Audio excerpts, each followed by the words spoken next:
kind of feel a little strange Friday out there? You know, as I said to the guy, I'm numb. I guess the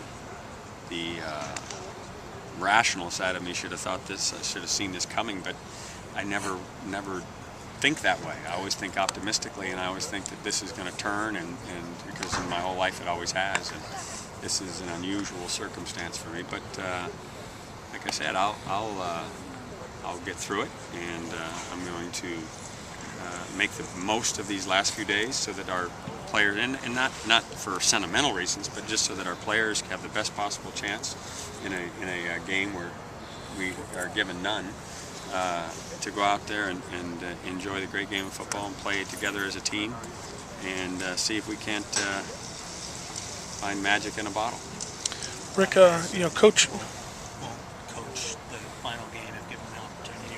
Why did you make the decision to stick around for the game? Well,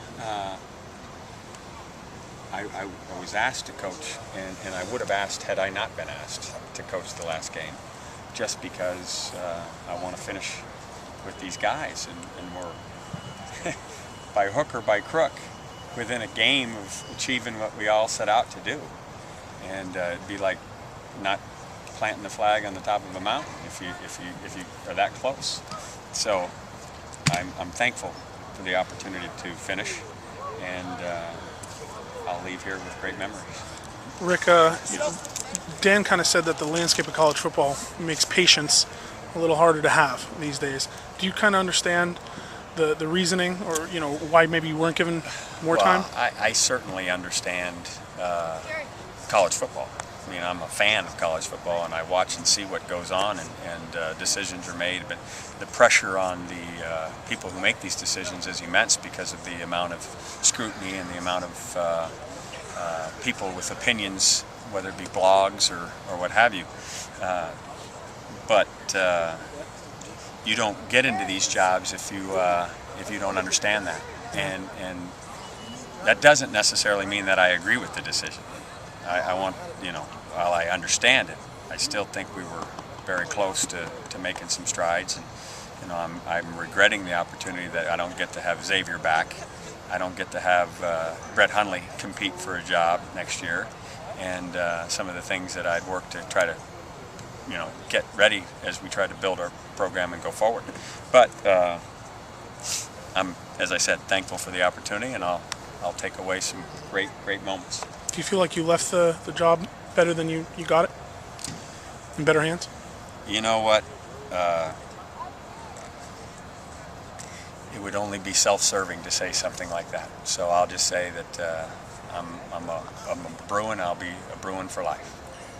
Take a pause now before you decide where next or what next.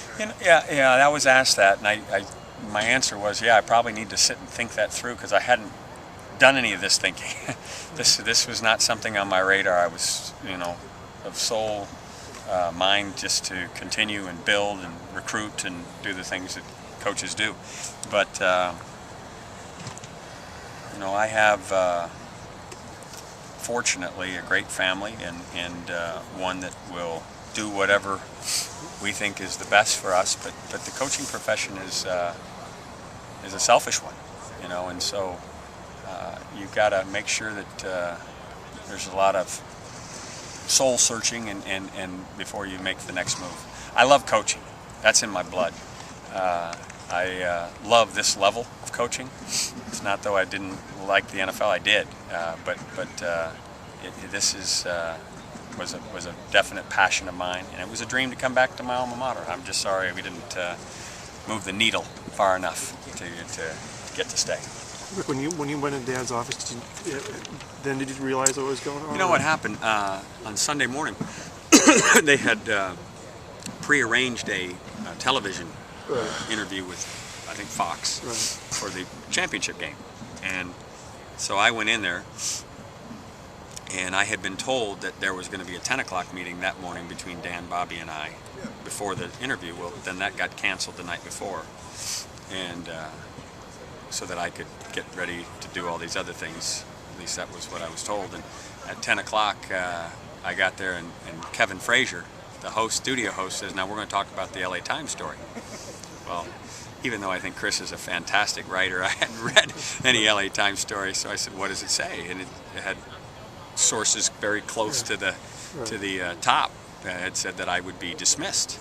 So Bobby Field was there, and I asked him to come over and confirm or deny, what's this about? And he said, I don't have any knowledge of that. And so I just asked for a meeting with Dan as quickly as I could. I know Dan wanted to wait till the end of the year, but to me, we were at the end of the year. And if a decision had been made, as the story alluded to, then I wanted to know, and I thought it fair to get it out and behind us rather than have that be a conversation all through the next week. Right. So that's why I asked for the